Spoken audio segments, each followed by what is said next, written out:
नरगिस ने तैयार होकर होटल की खिड़की खोली तो कुदरत की सुंदरता से सम्मोहित सी हो गई। दूर तक फैली घाटी में आसमान से होड़ लगाते देवदार के पेड़ और कई जगह चांदी की धारियों सी दिखाई देती नदियों की धाराएं। आज उसे वो किला और वहां से दिखने वाला सपनीला व्यू कवर करना ही था।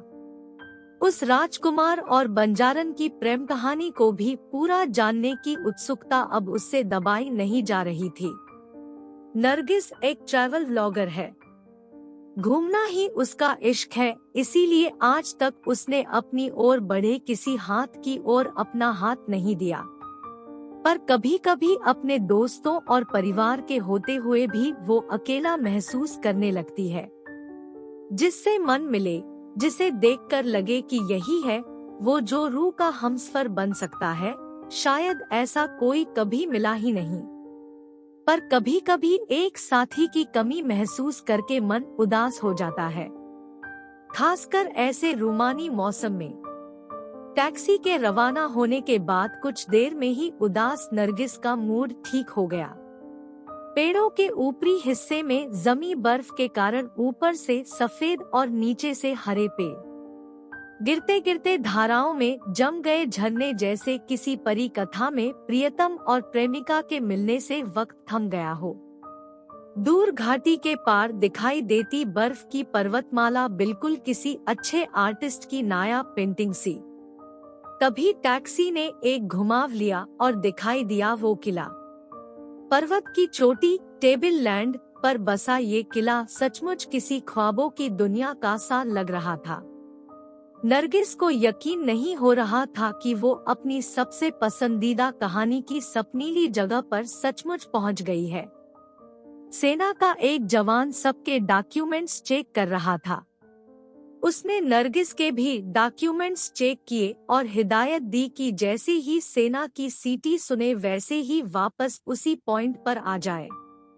कारण पूछने पर उसने बताया कि मौसम ज्यादा बिगड़ने से लोगों की तबीयत ज्यादा बिगड़ जाने की आसार रहते हैं।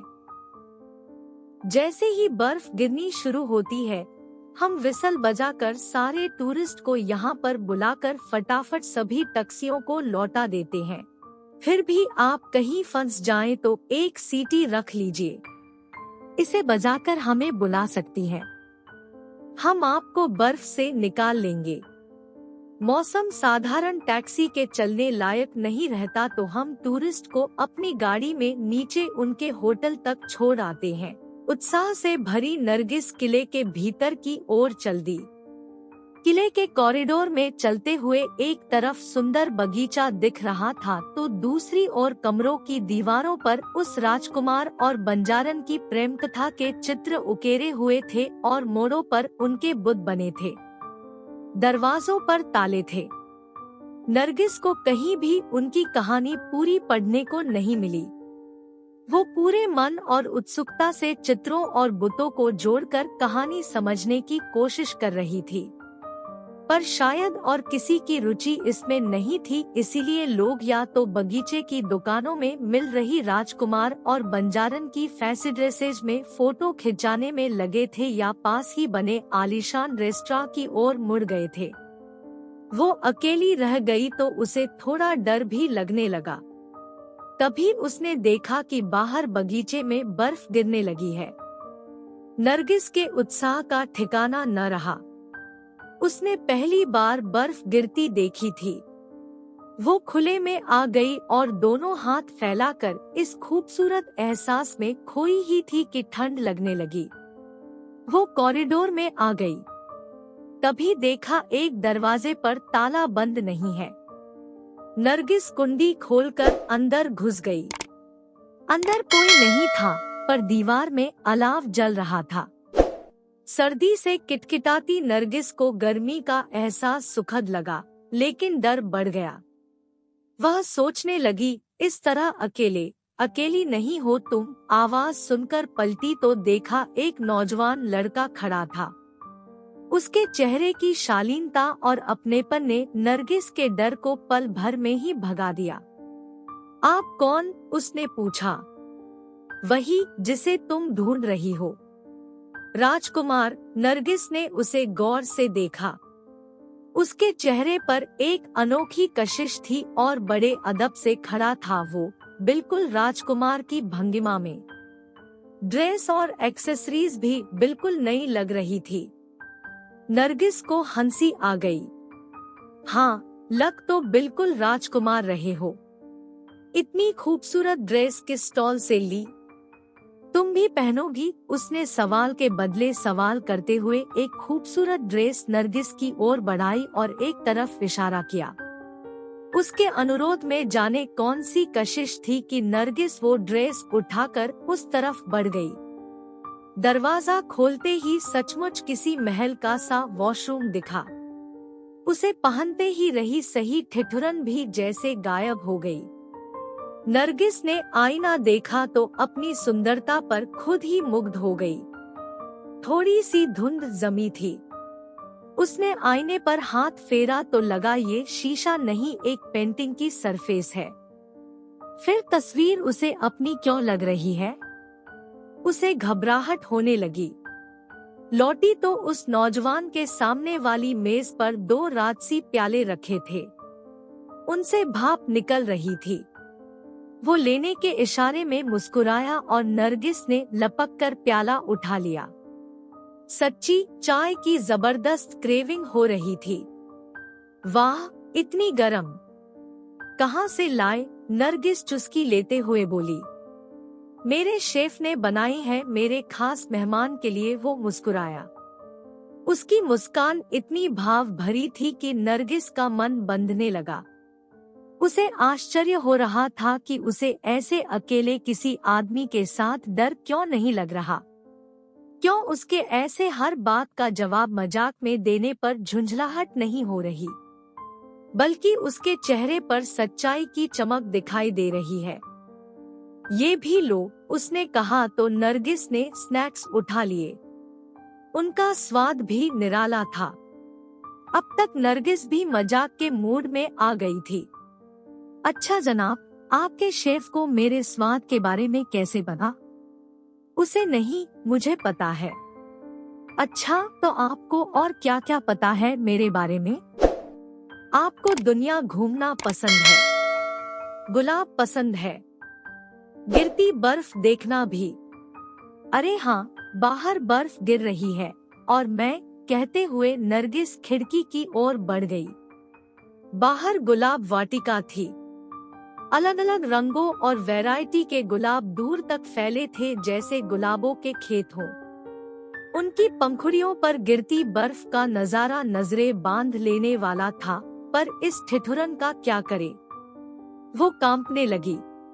तभी वो अजनबी उसकी ओर बढ़ा और उसने नरगिस को अपनी बाहों में भर लिया। मेरी बाहों में तुम्हें सर्दी नहीं लगेगी। तुम अपने मनपसंद गुलाब जी भर कर देख लो। सिर्फ तुम्हारे लिए बनाया गया है ये बगीचा। नरगिस को एहसास हो रहा था कि वो अपने प्यार की बाहों में है, जैसे वो जन्म से इस पल का इंतजार कर रही है। उसकी नजरें फूलों पर गिरती बर्फ देख रही थी और शरीर राजकुमार की बाहों में गरमाया हुआ था। राजकुमार के होंठ लगातार उसके बालों पर फिरते हुए उसे गर्मी दे रहे थे। वो मदहोश होने लगी थी।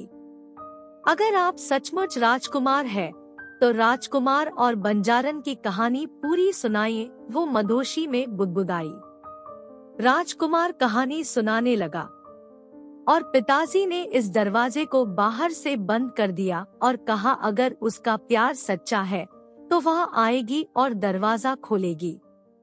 मैं खिड़की से उसे बर्फीले तूफान में मेरे महल तक पहुंचने के लिए जद्दोजहद करते देखता रहा, और तूफान ने उसे, नरगिस को लग रहा था कि वो ही बर्फीले तूफान में फंस गई है, पर है राजकुमार की बाहों में ही। धीरे धीरे उसकी पलकें झपकने लगी। नींद टूटी तो वो अपने रूम में थी। नरगिस को रात की घटनाएं याद आने लगी। सारी रात उस किले के कमरे में राजकुमार का रूमानी साथ, यादें उसके मन में मीठी सहरन जगा गई। मैं यहाँ कैसे पहुँची? नरगिस के सवाल के जवाब में सेना का एक जवान आकर सामने बैठ गया और उसे डांटना शुरू किया। आप कहाँ थी? कैसे आपने व्हिसल नहीं सुनी? हम आपको ढूंढ ढूंढ कर परेशान हो गए। हमारी जीप चल दी थी, तभी आपको कोई लेकर आया और जीप के सामने छोड़ दिया। मौसम खराब होने की वजह से हम उसे देख नहीं पाए।